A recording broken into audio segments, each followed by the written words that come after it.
YouTube, it's RJ here, and in this video I'm going to be doing the tag sent to me by Franklin FM McGinnis. Now, link to his channel in the original video where I was tagged in will be in the description below, so definitely go check it out. But before I start the video, I want to remind you guys that I do have two giveaways going on. The first one's going to be for a pack of Pokemon cards, the Sun and Moon Crimson Invasion, and then the other one is going to be for a Funko Pop, which is the DC... the Joker, the 8-bit version of him from the GameStop mystery boxes. So definitely check out those videos. The giveaway is going to be ending very soon on the 18th. So check it out before you guys miss the chance to go win this. But now let's actually get into the tag itself. Now there are 10 questions and I honestly don't know who to tag. So I actually do have one person, Funko Fanatics. If you want to do this video, go ahead and take care of it.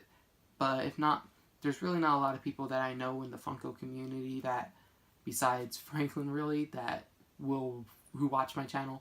So I actually just want to get started right into this. So the first question is, what is your first Funko Pop you've ever owned? Now, unfortunately, the first Funko Pop that I owned was a Minion. Despicable Me to Carl. I got this from I believe it was some type of like arcade place where I actually ended up getting a lot of tokens. I just stole all of them from my friends, and I was like, you know what, I'm going to trade it in for a Minion because Minions are cool and they weren't really cancerous at the time to a younger mind of mine, and I completely regret it. Kind of, not really, but it was pretty fun just to get the pop. But the first Funko Pop that I actually owned and I actually kept was the Harley Quinn from Suicide Squad. Now, this pop was the reason why I actually started collecting pop figures. I loved the Suicide Squad movie and I wanted to get a few collectibles just from it. So I got a statue of her, and I also went to go get the Harley Quinn pop figure. And I'm so glad that I picked it up, and this is the reason why I have as many Funko Pops as I own. And it really, really is a lot of pops, which is actually leading into the second question. The second question is, how many pops do you own? Now, I believe I own, in Funko items, I believe it's over 350, nearing 400. In pops, I think it's it's either just under or just over 300, but I do have quite a lot of Dorbs and a few other things, but Funko Pops are honestly the things that I own the most. Now, the third question is, what is your favorite fandom? Now, I do really love comic books, but the reason why I actually started collecting was because of DC Pops, and the vast majority of my collection is DC Pops. So, behind me I have a huge wall over here to the left of me, and then above me I have all of my Wonder Woman and Suicide Squad Pops, and I have just DC Pops everywhere. They're to the right of me, to the left of me, behind me.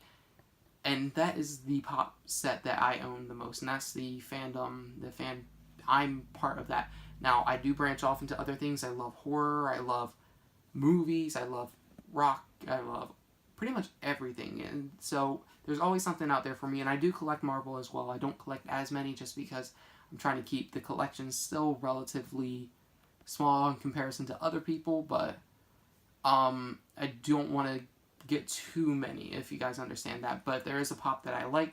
I am going to pick it up. Now, number 5? Number 5 is the most hated pop. Right? No, actually I'm on number 4 right now. What is my favorite Funko Pop item that I own? And that is going to definitely be my Metallic Harley Quinn. Metallic Harley Quinn, this was my Grail. This was my number 1 Grail, just because it was in the relative price range of what I could get.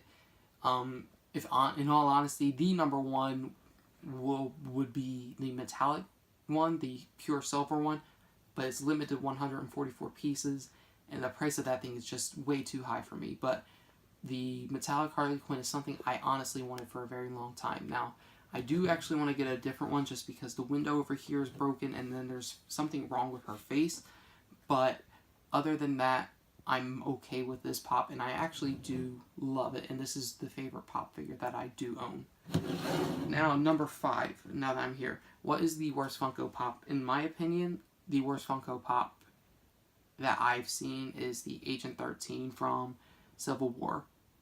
She really just looks like a random blonde chick, which that's the reason why I hate her.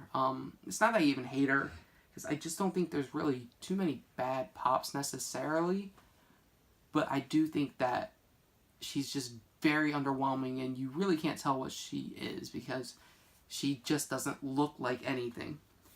Now, number 6, what is my most valuable pop figure? Now, I have quite a few in this range.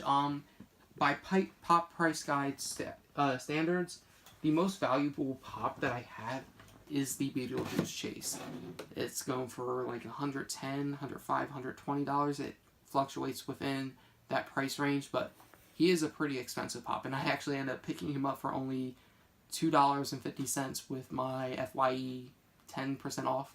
So, very happy that I got him for that price, but he is technically the most expensive one.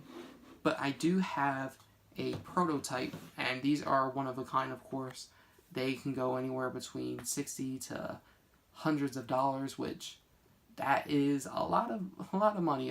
Actually, I'm looking at the Overwatch 6 the 6 prototypes, which is 5,200, and as much as I'd love to have them in my collection, 5,200 is crazy amounts of money for 6 pop figures. So, there's this one, and then there's also this one, which it's a huge contender for the number 1 pop in my collection that I like the most. It's signed by Gerard Way, and I absolutely love it. This is the original one, the most common version you'll be able to find, and I'm so happy to have it. And it's autographed. I have the certificate of authenticity framed up, and I'm actually going to be getting a baseball bat display so that way I can put all 4 of them in. But yeah, these are technically some of the most expensive pops I own. $100. I paid like $80 for the Gerard Way, I believe. I think that's the price I paid. And then I got this from a trade off of Instagram that I traded a chase for them, actually, because they really wanted the chase. Now, number 7, the 3 lines I want Funko to make the most. Now, this actually took a little bit of thinking, and then my sister actually helped me come up with the final one, but the first one I knew from the beginning. I want Injustice 2 pop figures. Now, this will be either in the hero section or the gaming section. Doesn't matter to me. I want them. Based off of their designs in there. I want the Harley, of course. I want the Batman.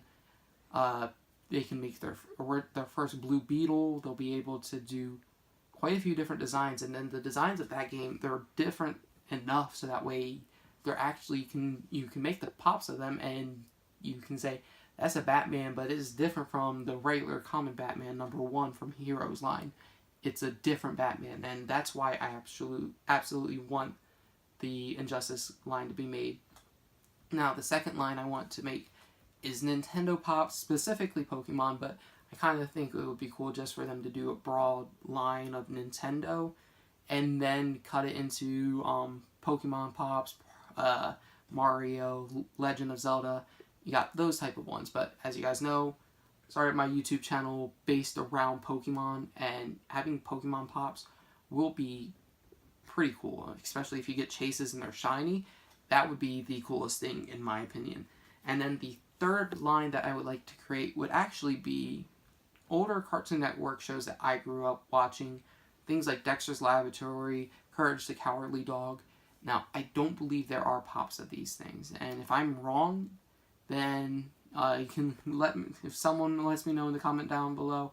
Just one person, please. I know everyone would flood me with those things, but older Cartoon Network lines, like I said, Dexter's Laboratory, Courage the Cowardly Dog, Ed, Edd and Eddy, Grim Adventures of Billy and Mandy.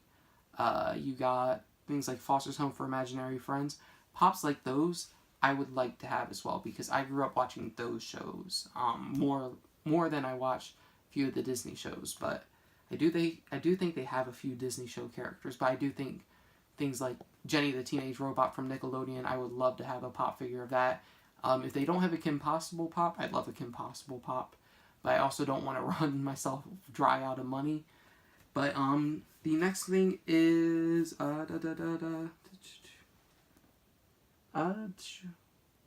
Okay, the best and worst stores to buy Pops from. Now, the best store, in my opinion, for me personally, is FYE. I know the people there, and they have the 10% off with if you have the card, and then they always have the sale of buy two get one 75% off. That's where I get all of my commons from, just because the price is about right, and the buy two get one 75% is always going to be there, and then the 10% off of that, so it's buy two for 90% and get one off 85% off. Can't really beat that deal in my opinion. So FYE is one of the best places. They always have their stuff in stock, and they're really cool with me. But I also think Hot Topic is up there with the top two places I'd go for shopping. But the worst place is definitely Walmart, in my opinion. Originally, I had a bit of luck with Walmart. I ended up getting the Suicide Squad Dr. Harleen Quinzel. I actually have two of them, one that my brother picked up and then one for me. And then I got the Killer Croc. But after that, Walmart really just went downhill for me. I'm still looking for the Black Panther Pops. I'm still looking for a lot of their Pops, and their conditions are awful. And then also up there, I'm going to put Target, just because even though the Pop section, the Pops are in decent condition, the scalpers definitely destroy that if you're working there. And then they just don't get enough shipment, and they don't have a changing display. They don't always have something new, and it's the same thing there for like the last 3 months. So Target and Walmart the worst, Hot Topic and FYE are the best. Now, number 9, the best and worst sub boxes. Now, I am not the best to answer this question, just because I'm only subscribed to one sub box, and that's the DC Legion of Collectors box. Now, I do enjoy some of the Marvel ones, but I do think that DC is honestly, from what I've seen, the best sub box. So what I'm going to do is I'm actually going to tell you guys what my favorite DC Legion of Collectors box is, and then my worst one from there. Now, my favorite one is actually Batman the Animated Series 1. It came with the Batmobile Doors Ride, and it came with the Mr. Freeze, and he's like $50 now. You won't be able to get him anywhere, and it's a beautiful line. Came with a t-shirt that I actually do wear when I decide to wear it for pajamas, or when I go out for a Funko video, just because I think it's a really cool t-shirt design. It's based off of the logo of it. So I think that one was extremely cool, and I think that was personally my favorite from Legion of Collectors. Now, my worst, I would actually say, would be the DC's Most Wanted. It's probably going to be DC's Most Wanted. I was really excited for that box, but I think that even though it came with 2 Pop figures, which not every box has come with, the Pop figure for Bane was kind of lackluster, being that we just got one that looked extremely similar in the Batman Wave 2 line. The Lex Luthor was 100% cool, and I absolutely love that Pop. And I do love the Bane Pop, but I just think he was a little lackluster. If we got something like Red Hood or a new Sinestro, a good Sinestro, I absolutely would have loved that. But I understand it's just a box. Some of them aren't good, some of them are just average. But I think the suitcase tag was not very cool, and then the stickers, they're just a little not my thing. And they got rid of the patch and pin combo at that point, so it was kind of iffy for me. But then I would also have to say the second runner-up for that would be the newest one for Teen Titans.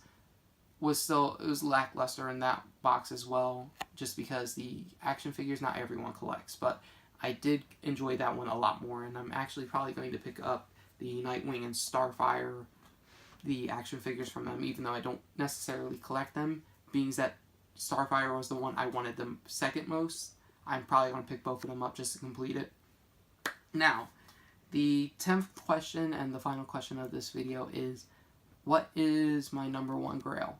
Now, it's changing for me a little bit, but it's still probably always going to be Steve from Stranger Things.